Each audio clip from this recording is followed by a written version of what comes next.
Doctor Neeraj, जैसे कि अभी डॉक्टर साहब ने ठंडे पानी की पट्टी का जिक्र किया, तो क्या ये भी मुमकिन है कि अगर आप मेडिसिन अगर आप नहीं लेते, बहुत सारे लोग ऐसे भी हैं जो मेडिसिन से बचते हैं, सो इस तरीके के उपचार करके आप जो है कंट्रोल कर सकते हैं फीवर को, टेम्परेचर आपका जो है वो गिर सकता है? जी, इसमें क्या है, जो बात है कि टेम्परेचर जब भी 101 से ज़्यादा जाता है या 100 तक, हमने बताया कि 100 के बाद लोग मतलब एडवाइस होता है कि ले लेते हैं, लेकिन फिर भी क्या होता है, कुछ लोग अवॉइड करना चाहते हैं। जैसे किसी को लिवर डिसफंक्शंस हैं या उनको ब्लीडिंग डिसऑर्डर है, तो ऐसे केसेस में जनरली लोग पैरासीटामॉल या कुछ चीज़ों को अवॉइड करना चाहते हैं जो कि ना लें।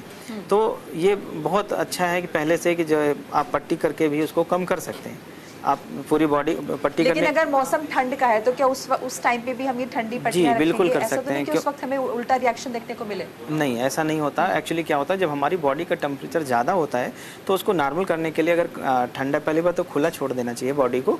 दूसरा क्या है, जो टॉवल होती है ना, उसको पूरा भिगो के पूरी बॉडी को पोंछना चाहिए। तो उससे क्या होता है, टेम्परेचर जनरली एक डाउन होता है। कई बार क्या होता है, पैरासीटामॉल या ऐसी दवाएं खाने के बाद भी बुखार कम ही नहीं होता है। वो क्योंकि वायरल फीवर का सिम्टम यही है कि फीवर बहुत हाई ग्रेड आता है।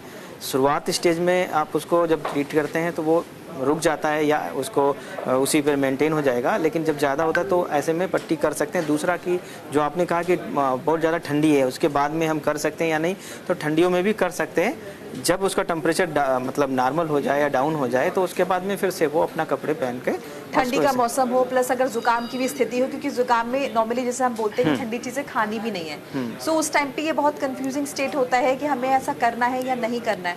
सो इसके लिए एक्चुअली बहुत अवेयरनेस की जरूरत है। नहीं, ठंडी खानी चीज़ नहीं है, उसका मतलब अलग है।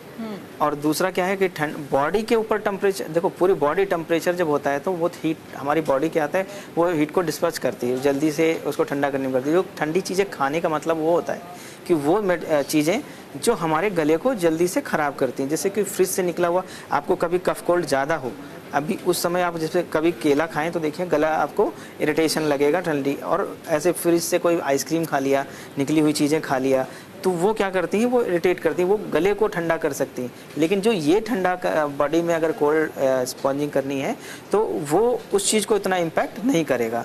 आप उसको पट्टी तब कर सकते हैं, क्योंकि वहाँ पे क्या है, अगर जब हमारा टेम्परेचर कभी 104-105 से ज़्यादा होता है तो हमारे टिश्यूज़ को भी डैमेज करता है। एक हमारे बॉडी का थर्मोस्टेट होता है कि उस पर अच्छे से सारे काम करते हैं, तो ब्रेन में से प्रलाप ज़्यादा बोलने लगेगा, उल्टा सीधा बोलता है। 4-5 के टेम्परेचर तो बच्चे में अच्छा कॉमन मिलता है, तो उनमें आप करते हैं तो कोई इशू नहीं होगा आपको। ऐसा नहीं कि उसकी वजह से ठंड लग जाएगी। ठंड तब भी जैसे पसलियों में पेन होना, लोअर ट्रैक इन्फेक्शन हो गया, तो शुरुआत में क्या करें, आप मैनेज करते हैं, लेकिन सेल्फ मेडिकेशन के चक्कर में ज़्यादा ना पड़ें। कि जब भी आपको कुछ करना है तो पहले या तो उसको डायग्नोस हो जाने दीजिए। टेम्परेचर ज़्यादा, गलती क्या करते हैं, गलती ये पहले आज खा लिया, बुखार उतर गया। जो अभी आपने क्वेश्चन पूछा डॉक्टर साहब से कि मॉन्टेल्यूकास्ट खा लिया, तो अब क्या वो उस समय आपको सिम्टम में रिलीफ मिल जाता है, पैरा बुखार उतर गया। लेकिन जो वायरस है वो अपनी स्पीड से ग्रो कर रहा है, या बैक्टीरिया है वो अपनी स्पीड से ग्रो कर रहा है, वो अंदर अंदर चलता रहेगा। इसी तरह टाइफाइड वाले जो जितने भी कॉम्प्लिकेटेड केस होते हैं वो क्या करते हैं, एक गोली खाया, बुखार उतर गया, नेक्स्ट डे काम पे गए, फिर इस तरह से हफ्तों 10 दिन काट दिया। उस बीच में क्या होता है, बहुत सीवियर इन्फेक्शन हो जाते हैं, फिर उनको मैनेज करना दिक्कत होता है। अगर वायरल फीवर बहुत आसान है, अगर शुरुआत स्टेज में सही से डायग्नोस होता है, सही से आप प्रॉपर मैनेज करते हैं, इमीडिएटली मेडिकेशन नहीं करते हैं, जैसे कि आज हुआ, हल्की सी दर्द हुई, खा लिया, तो कल तक वेट कर लीजिए ना कि बुखार कितना आएगा। बहुत ज़्यादा 104 आ रहा है तो डॉक्टर से मिलिए, हल्का फुल्का है तो अपने आप से मैनेज हो जाती है। इन चीज़ों को ध्यान रखना है तो इशू नहीं आए ज़्यादा बड़ा।